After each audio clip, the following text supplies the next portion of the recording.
अस्सलाम students, welcome to Artek learning. MCQs number 1 से start करते हैं। Which mode of the business is formed when several businesses concerned undertaking units are combined to carry on the business together for achieving the economic benefits? Economic benefits को achieve करने के लिए जब तमाम के तमाम businesses आपस में combine होते हैं तो उसका correct answer क्या है? Combination। Second MCQ में क्या कहते हैं? Which one of the following is the purpose of cooperative society? Cooperative society का purpose क्या होता है? सेल्फ हेल्प होती है, ये नहीं होती, ठीक है। वेलफेयर ऑफ द सोसाइटी बहुत सारे स्टूडेंट्स यही गलत मार्क कर देते हैं, तो उसका क्या होता है? करेक्ट आंसर सेल्फ हेल्प होता है। अच्छा, यहाँ पर जो है which of the following is not an example of non profit making organisation?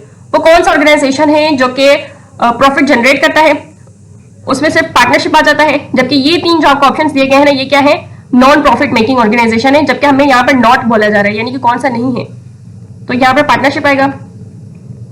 Next में क्या है? Which of the following is the growth rate of GDP adjusted for the inflation and changes in the value of countries currency?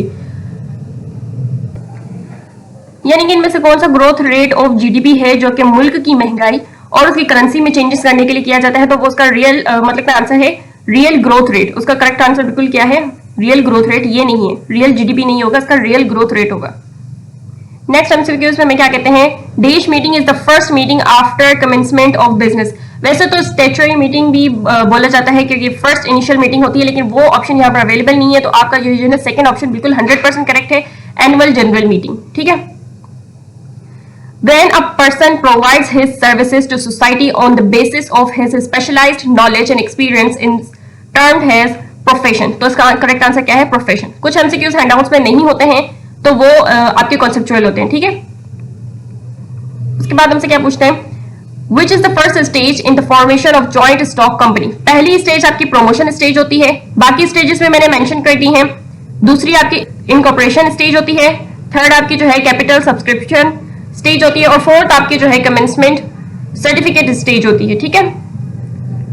ये तमाम के तमाम MCQs आपने याद कर लेने हैं, क्योंकि जरूरी नहीं कि आपसे वो मिड टर्म के पेपर्स में फर्स्ट एमसीक्यूज ही पूछने, ये वाले फर्स्ट स्टेज के लिए, किसी और स्टेज के लिए भी पूछ सकते हैं, ठीक है।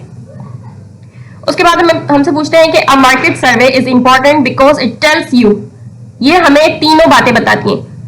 ऑल ऑफ द अबव इसके गिवन ऑप्शंस होंगे, क्योंकि how much the customer will pay for the product, वो प्रोडक्ट के लिए कितना पे करेंगे, what the customer will buy, क्या वो खरीदेंगे, how many and what type of peoples are shopping at a store, ये तमाम चीजें हमें बताती है, ठीक है, मार्केट सर्वे। उसके अलावा on which of the following dates companies audience come into face, तो वो उसकी करेक्ट डेट है फर्स्ट जनवरी 1985, ठीक है, 84 नहीं लगा देना। एक और एमसीक्यूज आता है सन वाला, वो मैं आपको आगे बताती हूँ। विच of the following is include in economic factors? Economic factors के अंदर कौन सी चीज इंक्लूड है? एक्सचेंज रेट इंक्लूड है, ठीक है। उसके बाद अ market survey is important because it tells you, ये रहा all of the above option. कुछ एमसीक्यूज जो बार बार रिपीट हो रहे हैं, मैंने इनको अपनी पीडीएफ के अंदर इंक्लूड किया है ताकि वो आपके माइंड के अंदर बार बार आए और रिकॉल होते रहे, ताकि आपको जो है ना बहुत अच्छे से याद हो जाए, क्योंकि ये जो है ना मिड टर्म के पेपर में भी अक्सर पूछे जाते हैं, करंट पेपर में भी पूछे गए थे ये वाले एमसीक्यूज। अच्छा, यहाँ पे क्या पूछा जा रहा है? First meeting of the members of public limited company is known as, जो पहली मीटिंग होती है, मैंने आपको पहले क्लियर किया था दूसरे एमसीक्यूज में कि ये जो है ना स्टैट्यूटरी मीटिंग का बोला जाता है कि first meeting of the members of public limited company is known as statutory meeting, ठीक हो गया। तो यहाँ पर इस एमसीक्यूज में और एमसीक्यूज 2 में आपने फर्क रखना है, ठीक है। और यहाँ पे क्या बोला जा रहा है कि the members of a cooperative society have dash liabilities. Liabilities आपने हर किसी की याद रखनी है, जैसे कि कोऑपरेटिव सोसाइटी की लायबिलिटीज क्या होती हैं? लिमिटेड होती हैं, ठीक है। आपने इसी तरीके से सोल प्रोप्राइटरशिप और पार्टनरशिप, इन तमाम की लायबिलिटीज को भी माइंड में रखना है। उसके अलावा यहाँ क्या पूछा जा रहा है? अ सोल प्रोप्राइटरशिप बिजनेस में have all of the given option, यानी कि तमाम पढ़ के सुना देती हूँ। Single owner and many workers, एक ही ओनर होता है। आपने ये बात माइंड में रखनी है कि जो सोल प्रोप्राइटरशिप बिजनेस होता है ना, उसके अंदर सिर्फ एक ही ओनर होता है, नो मैटर व्हाट, उसके अंदर सिर्फ एक ही ओनर होगा। वर्कर ज्यादा हो सकते हैं, one owner and one worker, worker जितने भी हो, वन हो या इन्फिनिटी हो, लेकिन ओनर जो है ना एक ही होगा, ठीक है। जहां पर एक से ज्यादा अगर ओनर्स होते हैं ना, यानी कि 2 या 2 से ज्यादा, तो वो पार्टनरशिप में आ जाते हैं, ठीक है। और इसके अलावा डायरेक्ट डीलिंग विद कस्टमर्स, जब ओनर ही एक होगा तो वो कस्टमर से डायरेक्ट ही डील करेगा। तो इसमें all of the above he given option था, ठीक है। यहां पे क्या पूछा जा रहा है? Which of the following can be weakness of an organisation? एक ऑर्गेनाइजेशन की वीकनेस क्या क्या हो सकती है? High employees turnover. इसका यही आंसर बिल्कुल 100% करेक्ट है कि जब हाई एम्प्लॉयज टर्नओवर होती है। उसके अलावा यहां पूछा जा रहा है issuing shares and debentures belong to the dash of the company. ये कंपनी की किससे बिलोंग करती हैं? कैपिटल सब्सक्रिप्शन से बिलोंग करती है। कैपिटल किसे कहते हैं? सरमाए को कहते हैं। Investment, revenue, expenses and net profit is discussed in dash of business plan. ये कौन से बिजनेस प्लान में डिस्कस किए जाते हैं? फाइनेंशियल पार्ट, क्योंकि यहाँ पर इन्वेस्टमेंट, रेवेन्यू ये तमाम अमाउंट होती है ना कि एक्सपेंस में आ जाती हैं, तो इसीलिए ये फाइनेंशियल पार्ट के अंदर डिस्कस की जाती है बिजनेस प्लान के। उसके अलावा हमारे पास ये एमसीक्यूज है the relationship between person who have agree to share the profit of a business carried on by all or any one of them acting for all is called. यानी कि एक ऐसे पर्सन से कॉन्ट्रैक्ट किया जाता है कि जो इस बात पर एग्री करता है कि उससे जितना भी प्रॉफिट होगा वो उसमें से शेयर देगा अपने पार्टनर को, तो वो किस कैटेगरी में फॉल करता है? पार्टनरशिप की कैटेगरी में फॉल करता है। ठीक हो गया? अच्छा जी। In which economy the government decides that how many resources have to generate and how the resources should be allocated? कि resources को किस तरीके से जनरेट करना है और उनको allow किस तरीके से करना है, तो ये planned economy में आ जाता है। ठीक है? अच्छा, the basic purpose of any business plan is to, जो basic purpose होता है किसी भी business plan का, तो वो क्या होता है? तीनों होते हैं। ठीक है? all of the above given option होगा। give name to the business, business को नाम देना। bring uniqueness to the name of the business, business को unique name देना। indicate the type of the business, business की जो type है उसको भी indicate करना। ठीक है? अच्छा जी। in which stage of company formation MOA and AOA are submitted in the registrar's office in cooperative stage? ये जो MOA है और AOA है ये क्या होता है? Memorandum of association, article of association. ठीक है? तो ये कहाँ सबमिट किया जाते हैं? रजिस्ट्रार ऑफिस में सबमिट किया जाता है। ये भी आपका जो है एमसीक्यूज ऑप्शन के तौर पर पूछ लेते हैं। और बाकी जो है ना इस एमसीक्यूज का करेक्ट आंसर क्या है? इनकॉर्पोरेटिव स्टेज। कि इसकी स्टेज कौन सी होती है? इनकॉर्पोरेटिव स्टेज होती है। और ये ऑफिस का नाम भी पूछ लेते हैं, रजिस्ट्रार्स ऑफिस। ठीक है? The liability of a soul trader is, एक सोल ट्रेडर की लाइबिलिटी कौन सी होती है? सोल में क्या होता है? एक पर्सन होता है, तो अनलिमिटेड होती है। ठीक है?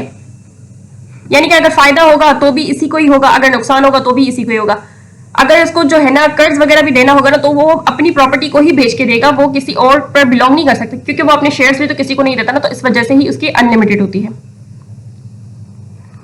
अच्छा जी। According to the companies ordinance the dash must be held in once in a year. यानी कि एक मरतबा साल में क्या होनी चाहिए? एनुअल जनरल मीटिंग होनी चाहिए। साल में एक मरतबा क्या होनी चाहिए? एनुअल जनरल मीटिंग होनी चाहिए। मीटिंग्स वाले आपने जो है ना अपने माइंड में मिक्स नहीं करने हैं, तमाम के तमाम ध्यान से देख रहे हैं। अच्छा, which of the following is not the part of the partnership deeds? Partnership deeds का कौन सा पार्ट नहीं है? कैपिटल ऑफ द बिजनेस ये पार्ट है। सैलरीज ऑफ द पार्टनर्स ये भी इसका पार्ट है। नेम ऑफ द बिजनेस ये भी इसका पार्ट है। राइट्स ऑफ द पार्टनर ये पार्ट नहीं है। Which of the following is not the part of the partnership deeds? तो वो क्या है? Rights of the partner. तो इसका correct answer rights of the partner ही है अकॉर्डिंग टू हैंडआउट्स। अच्छा, कुछ चीजें, कुछ ऑप्शंस ऐसे होते हैं जो हमें बिल्कुल सेंस नहीं बन रहा होता कि इसका करेक्ट ऑप्शन ये है कि नहीं है, लेकिन हैंडआउट्स के अंदर हमारे पास वही ऑप्शन अवेलेबल होता है, तो इस वजह से हमें जो है ना वही लगाना पड़ता है। ठीक है? अच्छा, इसमें क्या कहते हैं कि a business related to construction of roads and canals is categorised as. सबसे पहले तो मैं आपको प्राइमरी इंडस्ट्री और सेकेंडरी इंडस्ट्री का क्लियर कर दूं। प्राइमरी इंडस्ट्री में वो आता है जैसे कि जेनेटिक्स की जितनी भी कैटेगरीज होती हैं वो प्राइमरी में आ जाती हैं। उसके अलावा जो है ना जितने भी कुदरती वसाइल जो होते हैं, जो बाय नेचर क्रिएट किए हुए होते हैं, तो वो प्राइमरी इंडस्ट्री में आते हैं। जबकि जो ह्यूमन खुद इटसेल्फ क्रिएट करता है ना, तो वो सेकेंडरी में आ जाते हैं। तो कंस्ट्रक्शन रोड की, कैनाल की वो कौन करता है? ह्यूमन खुद करता है, तो वो सेकेंडरी इंडस्ट्री में आती है। ठीक है? Which of the following is not the example of primary industry? Primary industry की कौन सी एग्जाम्पल नहीं है? सबसे पहले तो पोल्ट्री फार्म, फिशिंग, फार्मिंग, कोल मिनिंग, ये तमाम प्राइमरी में इंडस्ट्री में आती है, यानी कि कुदरती वसाइल में आते हैं ना ये तीनों की तीनों चीजें। जबकि कंस्ट्रक्शन कौन करता है? ह्यूमन करता है, तो ये सेकेंडरी इंडस्ट्री में आते हैं। तो construction is not an example of primary industry. अच्छा, which of the following is the characteristics that should exist to recognise a partnership business? यानी कि पार्टनरशिप बिजनेस के अंदर कौन सी ऐसी खुसूसियत होना बहुत लाजमी है? तो वो क्या होगी? There is more than one active partner. एक एक्टिव पार्टनर तो होना चाहिए, एक से ज्यादा। ठीक है? There is more than one active partner. This is the simplest form of business organisation which is owned and controlled by one man. जहां वन मैन की बात आ जाए तो जहां भी वन मैन की बात आ जाए तो वहां आपने समझ जाना है कि यहाँ पर सोल प्रोप्राइटरशिप यानी कि वन पर्सन की ही बात की जा रही है, ठीक है। अच्छा जी, नेक्स्ट एमसीक्यूज में क्या कहते हैं, which one of the following is the type of primary industry. सबसे पहले तो यहाँ पर ये जो 3 कैटेगरीज हैं ये सेकेंडरी में फॉल करती हैं, जबकि ये जो जेनेटिक इंडस्ट्री है ना ये प्राइमरी इंडस्ट्री में फॉल करती है, ठीक है। Which of the following is the specific characteristics of partnership business? Partnership business की specific characteristic कौन सी है? ये तमाम के तमाम partnership business की specific characteristics हैं। सबसे पहले तो limited liability होती है उनकी, profit sharing भी होती है और return profit agreement भी उनके दरमियान होता है। अच्छा जी, economists and policy makers are interested in demographics attributes to determine the, यानी कि जितने भी इकोनॉमिस्ट होते हैं और पॉलिसी मेकर्स होते हैं ना वो तमाम के तमाम डेमोग्राफिक्स के एट्रीब्यूट को मद्देनजर रखते हैं, यानी कि जेंडर पर, एज पर, एजुकेशनल स्टेटस पर, लाइफस्टाइल पर, इन तमाम चीजों पर जो है ना वो गौर फिक्र करते हैं ताकि वो इन तमाम चीजों को क्रिएट कर सकें। सबसे पहले तो क्या, सप्लाई पार्टनर्स जनरेट करने के लिए डिमांड पार्टनर्स और स्किल लेबर फोर्स, तो ये तमाम के तमाम होते हैं, इस कैटेगरी में फॉल करते हैं। तो इसका करेक्ट आंसर क्या होगा, all of the given option. Economist and policy makers are interested in demographics attribute to determine the all of the given option, ठीक है। Which of the following is not the part of partnership deeds? Partnership deeds का कौन सा जो है ना part नहीं होता, तो वो क्या है, राइट्स ऑफ द पार्टनर, ये इसका पार्ट नहीं होता है, पहले भी मैंने डिस्कस किया था। जबकि ये तीनों अकॉर्डिंग टू हैंडआउट्स होते हैं। Altering and articles of association require dash resolution, special resolution, ठीक है। The law relating to joint stock company has been laid in Companies Ordinance 1984, which come into force on dash in Pakistan 1 जनवरी 1985। पहले भी ये MCQs आया था। Second thing is that कि आपको ये जो है ना 1984 भी पूरी MCQs अवेलेबल होती है, जबकि ये 1984 अवेलेबल नहीं होता है, तो आपको यहाँ पर 1984 लगाना होता है। तो दोनों डेट्स आपने देख लेनी है कि यहाँ पर 1984 आएगा और उसके बाद जब कंपनी कम इनटू फोर्स हुई थी तो वो 1 जनवरी 1985 में हुई थी, ठीक है। अच्छा, first directors are usually named in the, जो पहले डायरेक्टर्स होते हैं उनको अमूमन क्या नाम दिया जाता है, आर्टिकल्स ऑफ एसोसिएशन, ठीक है। Which signatures the document on behalf of the joint stock company, common seal is used for its signature. Common seal यानी कि हर एक कंपनी का जो अपना खुद का एक जाती जो है कॉमन सील होता है वो इस्तेमाल किया जाता है, ठीक है। Dash is a written document which contains the objective of the business and the way to achieve these objectives. Business plan के अंदर ही तमाम के तमाम ऑब्जेक्टिव्स लिखे जाते हैं और इसी के अंदर लिखे जाते हैं कि इन ऑब्जेक्टिव्स को किस तरीके से अचीव करना है, ठीक है।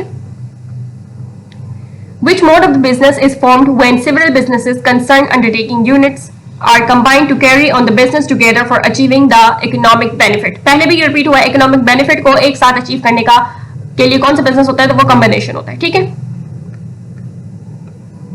Which of the following is an example of genetic industry? तो वो पहले हमारे पास क्या आया था, ऑप्शंस में प्राइमरी इंडस्ट्री आया था, लेकिन यहाँ पर जो है हमें सीधा के सीधा एग्जांपल्स के साथ पूछा गया है, तो poultry farm is a form of primary industry और ये जो है ना जेनेटिक इंडस्ट्री के अंदर फॉल करती है, ठीक है। ये तमाम के तमाम सेकेंडरी में आ जाएंगे। In what type of business expansion is comparatively difficult than others, यानी कि किस बिजनेस में एक्सपेंशन करना बहुत ज्यादा मुश्किल है, यानी कि हम उसको बढ़ा नहीं सकते, उसको बड़े लेवल पे नहीं लेके जा सकते, तो वो होता है सोल प्रोप्राइटरशिप, क्योंकि उसके अंदर वन ओनर होता है तो ज्यादा से ज्यादा कैपिटल भी नहीं होता है, तो इस वजह से इसको बहुत ज्यादा ऊंचे लेवल पे ले जाना थोड़ा सा मुश्किल होता है compare to others. All of the following statements are true regarding a partnership except, तमाम के तमाम ट्रू हैं, कौन सी एक जो है ना फॉल्स है, उस स्टेटमेंट को हमने देखना है। Each partner's liability is limited to the amount he or she contribute to the partnership, ये वाली चीज जो है ना फॉल्स है, बाकी तमाम के तमाम ट्रू हैं, तो यही इसका करेक्ट आंसर है, ठीक है। The activities that are undertaken for personal satisfaction and not to earn profit or income are known as, वो कौन सी ऐसी एक्टिविटीज होती हैं जो कि मतलब प्रॉफिट अर्न करने के लिए नहीं होती हैं, तो वो क्या होती है, नॉन इकोनॉमिक एक्टिविटीज, क्योंकि बिजनेस के अंदर भी हम प्रॉफिट अर्न करते हैं, इकोनॉमिक एक्टिविटीज के अंदर भी हम प्रॉफिट अर्न करते हैं, नॉन इकोनॉमिक एक्टिविटीज के अंदर ही हम प्रॉफिट अर्न नहीं करते हैं। Okay, the first insurance of share is held in primary market, जो पहली इंश्योरेंस शेयर हेल्ड हुई थी ना, कहां हुई थी? प्राइमरी मार्केट में। Which of the following have separate legal entry from its owner? किसके पास जो है सेपरेट लीगल एंट्री होती है उसके ऑनर से? तो वो क्या होती है? A company. A company has a separate legal entry from its honour.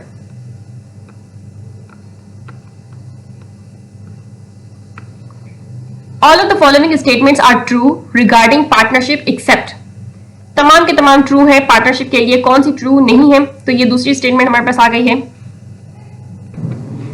जिसके अंदर हमें क्या बोल रहे हैं कि the death of the partner dissolves the partnership. इतना करेक्ट सेंटेंस है, आपके हैंडआउट में बिल्कुल बताया गया है कि जो पार्टनर्स के अंदर जो एक पार्टनर की अगर डेथ हो गई तो पार्टनरशिप खत्म हो जाती है।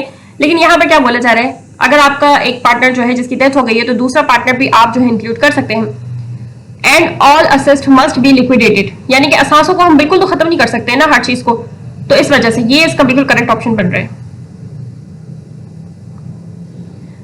A sole trade business is started by only one person, सिर्फ एक ही इंसान के जरिए से ये स्टार्ट होता है, ठीक है। In what type of business there is easiest dissolution? Sole proprietorship के अंदर ही हम easiest dissolution होता है, क्योंकि एक ही पर्सन होता है, जब उसे अपने बिजनेस को खत्म करना होता है तो वो खुद ही उसे खत्म कर देता है। उसके लिए किसी किस्म की कोई भी डॉक्यूमेंट की जरूरत नहीं होती है, किसी दूसरे पार्टनर से कंसर्न करने की जरूरत नहीं होती है, वो खुद ही उसे डिसॉल्व कर देता है। Occurrence of widespread price increases throughout an economic system, inflation, महंगाई की वजह से वो बढ़ती हैं, ठीक है, कीमतों में इजाफा होता है महंगाई की वजह से। Which of the following is exclude from the advantages of sole proprietorship? कौन सा जो है एडवांटेज नहीं है सोल प्रोप्राइटरशिप का? वो अनलिमिटेड लायबिलिटी है। अनलिमिटेड लायबिलिटी से मुराद यही है कि अगर नुकसान होगा तो उसकी भरपाई भी सिर्फ एक ही पर्सन करेगा, और अगर फायदा होगा तो वो भी सिर्फ एक ही पर्सन को मिलेगा। तो ये एक किस्म का जो है ना डिसएडवांटेज होता है, क्योंकि फायदा होता है तो वो फिर सही एडवांटेज है, लेकिन जब डिसएडवांटेज के तौर पर यानी कि उसको जब नुकसान होता है तो उसको सिर्फ अपनी ही प्रॉपर्टी बेचनी पड़ती है, उसका कोई हेल्प करने वाला नहीं होता। तो अनलिमिटेड लायबिलिटी एक डिसएडवांटेज में फॉल करती है। अच्छा जी, ये हमारे 50 एमसीक्यूज थे। यहां पर आपने क्या करना है कि क्विज नंबर 1 के लिए आपने 50 एमसीक्यूज तो रेडी कर लिए हैं, ठीक है। उसके अलावा मैं क्विज 2, क्विज 3 की वीडियोस भी अपलोड करूंगी। करंट क्विजेस में से बहुत ज्यादा पेपर रिपीट होता है। आप जब पेपर देने जाएंगे ना और मेरी क्विजेस वीडियोस देख के जाएंगे तो आप खुद ही जो है कमेंट सेक्शन में आके बताएंगे कि कितना आपका पेपर जो है रिपीट हुआ है। उसके अलावा मैं आपको जो है एक मिड टर्म की प्रिपरेशन की वीडियो भी आपको दे दूंगी, जिसके अंदर 100+ एमसीक्यूज होंगे। 100+ एमसीक्यूज में आपको सिर्फ वही वाले दूंगी जो पास पेपर में बहुत ज्यादा रिपीट हुए हैं, और इसके अलावा करंट पेपर में अभी जो 2025 से पहले स्टार्टिंग में यानी कि दिसंबर में जितने भी पेपर्स हुए हैं MGT 211 के, मैंने तमाम बच्चों से जो उनके करंट एमसीक्यूज आ रहे थे ना, वो मैंने पूछ के एक फाइल बना ली है उनकी। आप उनको जरूर विजिट कीजिएगा, ठीक है। एक ही फाइल होगी, बस अपने पेपर से पहले उसको एक मरतबा सुन लीजिएगा, आपके बहुत सारे कॉन्सेप्ट क्लियर हो जाएंगे। उसके अलावा 5 एमसीक्यूज आपके ऐसे आते हैं पेपर के अंदर जो बिल्कुल कॉन्सेप्चुअल होते हैं, आपके हैंडआउट से बिल्कुल नहीं आते हैं, बहुत ज्यादा घुमा फिरा के वो 5 एमसीक्यूज होते हैं। हर स्टूडेंट के आए थे लास्ट टाइम भी, इस टाइम भी आएंगे, तो वो भी मैं आपको समझा दूंगी अपनी मिड टर्म प्रिपरेशन वाली वीडियो के अंदर, और फाइनल टर्म्स के लिए भी जो आएंगे मैं आपको फाइनल टर्म की वीडियो में बता दूंगी। तो आपने क्या करना है कि पेपर देने से पहले अपनी क्विजेस वीडियोस देखनी है, और उसके अलावा आपने जो है ना मिड टर्म की वीडियो देखनी है, इसके अलावा फाइनल टर्म के लिए फाइनल टर्म की देखनी है। इस तरीके से आपका पेपर बहुत अच्छा हो जाएगा। MGT 211 एक मुश्किल सब्जेक्ट नहीं है, ऑब्जेक्टिव बेस आता है, इसके अंदर किसी किस्म के कोई भी क्वेश्चन आंसर नहीं आते। पहले ऐसा होता था कि इसके अंदर क्वेश्चन आंसर आते थे, सब्जेक्टिव पार्ट होता था, लेकिन अब जो है ना लास्ट 2 ईयर्स से तो ये ऑब्जेक्टिव बेस ही आ रहा है, तो आपका भी ऑब्जेक्टिव बेस ही आएगा। तो यही एक सब्जेक्ट है जिसके अंदर आप जो है ना फुल मार्क्स सिक्योर कर सकते हैं, अदरवाइज तो बाकी सब्जेक्ट्स बहुत मुश्किल होते हैं। लेकिन उसके अलावा भी जो है ना आपने हमारे चैनल पर से जो है CS 302, 201, इसके अलावा इंग्लिश हो गया 201, 101, जितने भी सब्जेक्ट कोड्स हैं ना, उन तमाम के MCQs, current videos, current quizzes की वीडियोस, इसके अलावा मिड टर्म, फाइनल टर्म की प्रिपरेशन वीडियोस में तमाम अपलोड कर दूंगी। आपने बस क्या करना है, मिड टर्म की तमाम मैं अपलोड कर दूंगी। आपने बस क्या करना है, अपने पेपर से पहले उनको वॉच कर लेना है, अच्छे से सुन लेना है, और बस माइंड में अपने कॉन्सेप्ट को बिल्ड करना है, शॉर्ट लेक्चर्स देखने हैं, और आपके पेपर की तैयारी फुल है, मतलब समझ ले, ठीक है। अच्छा, मुझे इजाजत दें, नेक्स्ट वीडियो में मिलती हूँ आपके साथ क्विज नंबर 2 के साथ। तब तक के लिए थैंक यू सो मच, अल्लाह हाफिज। और हाँ, आपने अगर चैनल को सब्सक्राइब नहीं किया ना आर्टेक लर्निंग को, तो उसको सब्सक्राइब कर लें ताकि आपको हर आने वाली न्यू वीडियो की नोटिफिकेशन टाइम टू टाइम मिल जाए। अल्लाह हाफिज।